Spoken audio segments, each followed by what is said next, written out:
खुशी की बात है कि विभागीय अधिकारियों के साथ साथ दोनों तरफ हमारे बीच डाल के ये पानी भी डाल अन्य मेहमान भी हमारे बीच पहुंच चुके हैं। संपन्न हो रहा है। पितृवासो गतो यच शुचिः पुण्डरीकाक्ष भार्या पुण्डरीकाक्ष पुनातु। ओम गुरुर्ब्रह्मा गुरुर्विष्णु गुरुर्देवो महेश्वराय गुरुर साक्षात् परब्रह्म तस्मिन् श्री गुरुवे नमः। अखंड मंगलाकार व्याप्तयेन चराचरं तत्पददर्शितयेन तस्मिन् श्री गुरुवे नमः। ओम गुरुदेवताभ्यो नमः। ओम भूम्याय नमः। ओम सेवस्ति न इंद्रो वर्धस्वाहा सेवस्ति नः पूषा विश्ववेदाः सेवस्ति नक्षो अरिष्टनेमि सेवस्ति नो बृहस्पतिर्दधातु। के जो प्रतिनिधि हैं वो पूरी मेहनत से अपना काम करते हैं। काम भी हो, रास्ते में उनका स्वागत सत्कार करते हैं, कुछ समय लग सकता है, लेकिन पूरे क्षेत्र में ये मंगलम पुंडरीकाक्ष मंगलाय तनो हरि। सबको हाथ लगवा दो, सब आएगा पूरा मुझे वाच सब करो विष्णु मंगलम गरुड़ध्वजम मंगलम पुंडरीकाक्ष मंगलाय तनो हरि। ओम सेवस्ति न इंद्रो स्वाहा सेवस्ति। ओम नाजी महाराज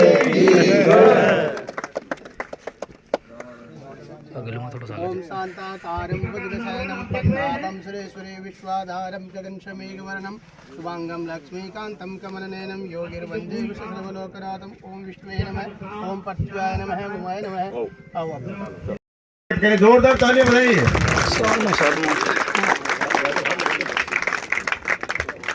साफा पहनाने के लिए मैं आमंत्रित करूंगा मनोज जी पूनिया और ये श्याम सुंदर जी, नेकीराम जी पूनिया, आत्माराम जी, जुगल जी, सभी से आग्रह रहेगा कि आप जी जागृत साहब को कि आप इनका माल्यार्पण कर स्वागत करें।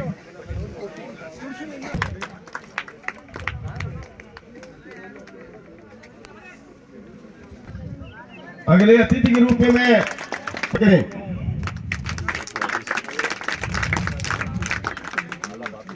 के लिए भी एक साफा पहना करके इनका स्वागत करें। सुशीला जी मैडम श्रीमती संपत देवी जी का सम्मान करेंगी कि आप नेकीराम जी का सम्मान करें।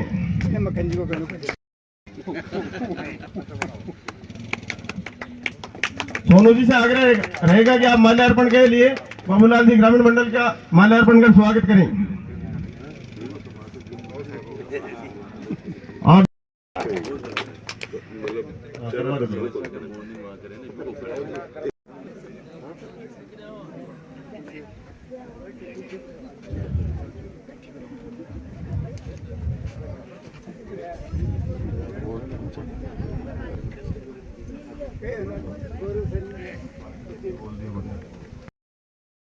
सैनी नगर में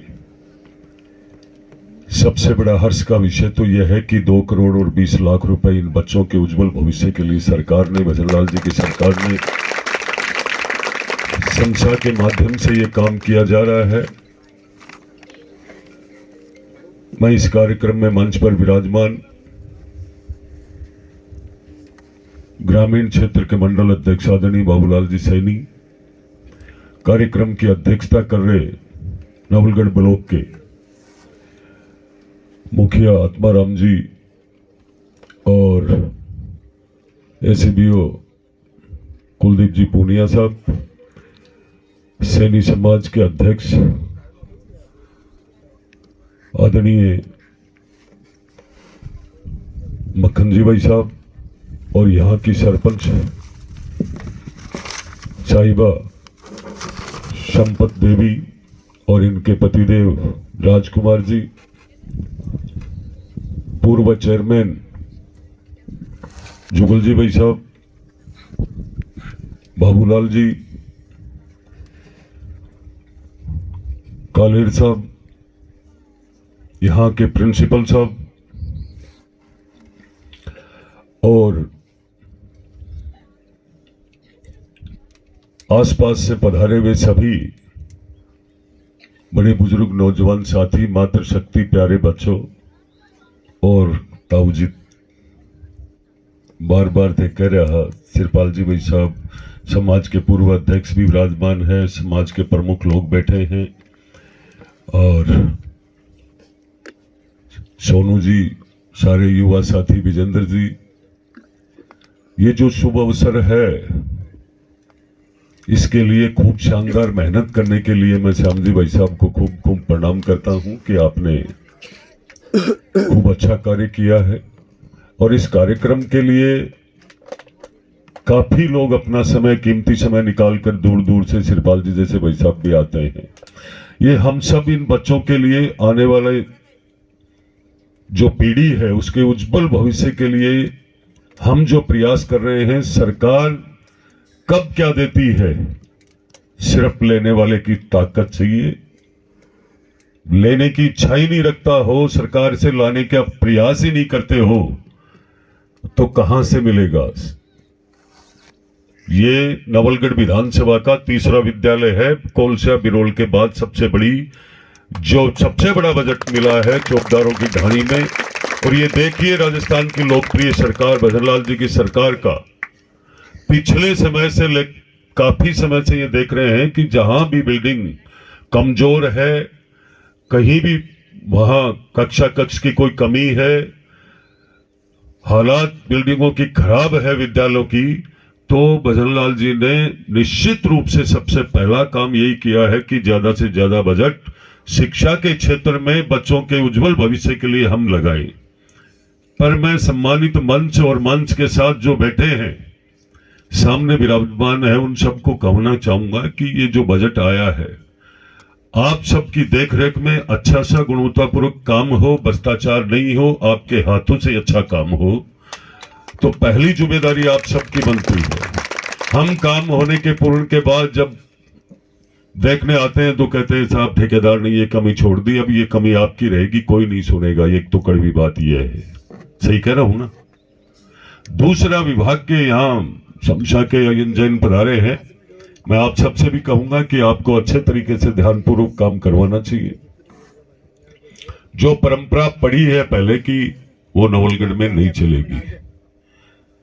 एक भी ठेकेदार मेरा दोस्त नहीं है, ना मुझे चाहता है। इसका कारण यही है कि मैं काम कराने के लिए ठीक ढंग से कहता रहता हूं, चाहे वो रोड के ठेकेदार हो। हम कल विधानसभा में शादियों में कई गांवों में गए तो मेरे साथ एक व्यक्ति बैठे थे, उन्होंने कहा कि नवलगढ़ में दोबारा सड़कों का टेंडर ये ठेकेदार तो नहीं लेंगे। क्या कारण है उसका? हम जहां भी जाते हैं वहां कह करके आते हैं, कोई भी गलत काम हो उखाड़ दो उसको। नियम के तहत, व्यवस्था के तहत गुणवत्तापूर्वक यदि काम हो रहा है तो आपको उसकी शिकायत की आवश्यकता नहीं है। यदि गलत थोड़ा सा भी दिख रहा है तो आप मुझे दो, सोशल मीडिया पे डालो, कोई शर्म नहीं है। कोई देखते हैं ना कि आज उस रोड की ये शिकायत, किस बात की शिकायत? विधायक तो पैसा लेता नहीं है, 4 बार उखाड़ दो, मुझे कोई दिक्कत नहीं है, कोई दिक्कत नहीं है। आज इस विद्यालय के भवन के लिए हम सब लोग खूब संख्या में बैठे हैं कि धूप में आप लोग भी आए हो, और ये बिल्डिंग, ये भविष्य का काम है, पीढ़ियों का काम है। और जब हम इसकी मजबूती से नींव रखेंगे, अच्छा काम करेंगे, तो मैं समझता हूं कि आने वाली पीढ़ी विकसित भारत का सपना 2047 का भी इससे पूरा कर सकती है। आज ये बजट के लिए लेकर के कोई भी चर्चा चलती है, आप चाहे शिक्षा की बात मत करो, चिकित्सा की देख लो। यदि कहीं भी उप स्वास्थ्य केंद्र आया जिले में तो सबसे ज्यादा इस नवलगढ़ को मिला है। पशुपालन में भी आया तो सबसे ज्यादा नवलगढ़ को मिला है। चिकित्सा का तो दूसरी जगह का बजट हम यहां लेकर के आए हैं। और तो और, हम जब ट्रॉमा सेंटर की कोई व्यवस्था कर रहे हैं, जमीन देने वाले कोई और है, मालिक कोई और है, और तकलीफ किसी और को लग रही है। देखो क्या हो रहा है, ये राजनीति कैसी राजनीति है। आप लोग 2,220 लाख रुपए आपके पास आए, और उस कार्य को सफल बनाने के लिए आप लोगों को यदि कोई कह दे कि आपके लाख लाख रुपए लगेंगे तो आप तो आओगे ही नहीं, मुझे लगता है। सरकार ने पैसा दिया, फिर आप संख्या बल अपना कार्य छोड़ करके किसके लिए आ रहे हो? ये पीढ़ी, ये भविष्य, ये जीवन हमारे से जुड़ा हुआ है इन बच्चों का। मैं आप सबको कहना चाहूंगा कि आने वाले समय में आपको इस विद्यालय के 2 करोड़ 20 लाख का लाभ तब होगा जब ज्यादा से ज्यादा संख्या में बच्चों को हम सरकारी विद्यालय में भेजेंगे। ये संकल्प लेकर के जाना। ये संकल्प यदि आप लोग नहीं लोगे, विद्यालय में नामांकन गिरते जाएंगे और फिर कहोगे विद्यालय बंद हो रहा है। बताइए आप जिम्मेदारी किसकी है? हम सब की है ना। तो हमें यह ध्यान देना चाहिए, बाद में हम शिकायत करते हैं। और मैं आपको इस कार्यक्रम के माध्यम से यह भी कहूंगा, जिस किसी भी विद्यालय में अध्यापकों की कमी है उसकी पूर्ति हम सरकार को कह करके पूरी करेंगे। हम वही सीढ़ियां चढ़ते हैं सेक्रेटरीट की कि हम नवलगढ़ के अच्छा काम, जो नवलगढ़ जिस विकास के क्षेत्र में पिछड़ा हुआ है उसमें हम नवलगढ़ को आगे कैसे लाएं। और बजट के लिए 200 विधानसभा में हम बहुत आगे हैं, बहुत आगे हैं। आपके सड़क के लिए भी, आपके पीने के पानी की ट्यूबवेल, एक जमीन के लिए 10 बार घूमना पड़ा है। कितनी बड़ी बात है। ट्यूबवेल आपकी आयु ही पड़ी है, ऊपर से किलकिलाती गर्मी पड़ रही है, पर जमीन कौन देगा? हम ही तो देंगे। हम सबके सहयोग से विकास होगा। भेदभाव हम विकास में नहीं करेंगे, पर हम सब गुटबाजी करेंगे। इस ग्राम पंचायत से भारतीय जनता पार्टी ने ठोक के लीड ली है। उसका रिजल्ट क्या है? ठोक के बजट भी दे रहे हैं। अभी तो शुरुआत हुई है। लोगों को भाषण देने में, करने में, सुनने में कितना फर्क है। 2.25 साल ही गई है, पूरी 3 और जाएगी ना, शाम लोग पसीने आ जाएंगे, इतना काम होगा। और रिकॉर्ड तोड़ा है। क्या बोलते हैं 2028 ऐसे आएगी क्या? 29 तक चुनाव। राजेंद्र जी पूछ लो सरपंच का चुनाव डीकता कितना दिन होगा। ये आज पूरे भारत में आप जिस पार्टी की बात कर रहे हो, कितनी मजबूती से हर क्षेत्र में क्यों बढ़ रही है। नाम निशान खत्म हो गया कांग्रेस का आज के दिन, तभी तो वो लोग चिल्ला रहे हैं। आज हम चला करके कोई भ्रष्टाचार करने की बात करते हैं। उस राज्य में आज देखिए पानी को लेकर के 1 महीने में कई चीजें लेट हो गई। क्यों हो गई? हमारे हाथों से हमने गलत निर्णय लिया था पिछली बार, कांग्रेस का राज बना करके। और जल जीवन में इतना बड़ा भ्रष्टाचार हुआ, मंत्री गया, चीफ गया, नीचे के अधिकारी सारे जेल में। और कंडीशन क्या हो रही है? अब उनके आईडी लोग है तो अब हमें काम कैसे मिलेगा? नहीं मिलेगा ना। तो निर्णय ठीक ढंग से करना चाहिए। आप लोगों को तय करना चाहिए कि आज का राज कैसा चल रहा है। कोई आपको परेशान करने वाला नहीं है। मुझे इसी चौकीदारों की डाणी के 3 बच्चे अभी 3 दिन पहले मेरे से मिलने गए थे। मैंने पूछा क्या महसूस करते हो? बोले हम शाम को 8 बजे आते हैं, और पहले हम आते थे तो ये लगता था कि कोई कैंपर हमें साथ ही नहीं ले जाए। आज हम सुकून से जाते हैं, सुकून से आते हैं। ये पहला विकास है। अब भ्रष्टाचार धीरे धीरे कम हो रहा है, बदमाशी खत्म होती जा रही है, हमारा भाईचारा और प्रेम बढ़ता जा रहा है। तो हम सबको ठीक ढंग से विकास के लिए सबको एकजुट रहना चाहिए।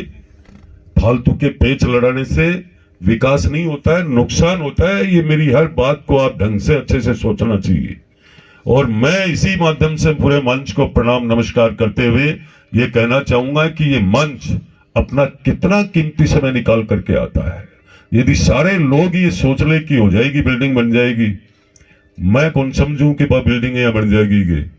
ठेकेदार इतने तेज और होशियार होते हैं। मारवाड़ी में कहते थे ना पहले कि ठेकेदार ठरको करे, मजा करे मजदूर, जाता ले जावे गुदड़ार, आता ले आवे पूर। इनकी क्या कहानी थी कि ये अब इतने तेज हो चुके हैं, वो इसी में से सामान निकालते हैं। तो आप लोगों को ध्यान देना चाहिए। ये पैसा आपका है, ये व्यवस्था आपकी है, सरकार आपने बनाई है, और इस विकास की जिम्मेदारी भी आपकी है। आप सब समय पे आते हो, आप सबका मैं धन्यवाद करता हूं। मैं भी मेरे एक परिवार में भभूषा का शांत हो गए थे, उनका अंतिम संस्कार हो रहा है। कैसी राजनीति है, और मैं यह भाषण दे रहा हूं। पानी भी नहीं पीते हैं। ऐसा समय मतलब गांव में कोई भी डेड बॉडी रहती है तो पूरे गांव के अंदर ये धर्म निभाया जाता है कि हमें आज तो ऐसे रहना चाहिए। पर राजनीति है, कौन सी बात कहें कि मैं नहीं आ पाऊंगा। तो मैं आप सबको यही कहना चाहूंगा कि आप लोगों ने खूब अच्छा कार्यक्रम किया है। अगली जिम्मेदारी के लिए भी आप लोगों को तैयार रहना चाहिए। हर चौपाल पे मजबूती से विकास की बात को आगे बढ़ाना चाहिए। किसी की फालतू बातों पे ध्यान देने की आवश्यकता ही नहीं है। अब कुछ नहीं बचा इस नवलगढ़ विधानसभा में। नवलगढ़ की स्थिति बहुत अलग है। जो लोग छोटी छोटी बात करते थे, अभी तो पूरी 3 साल में कैब बर गरे बदलेगो, कितनी बार दिमाग चेंज होगो, मेरे ही कौन पड़ेगो। मैं आप सबका धन्यवाद करूंगा। जय हिंद, जय भारत।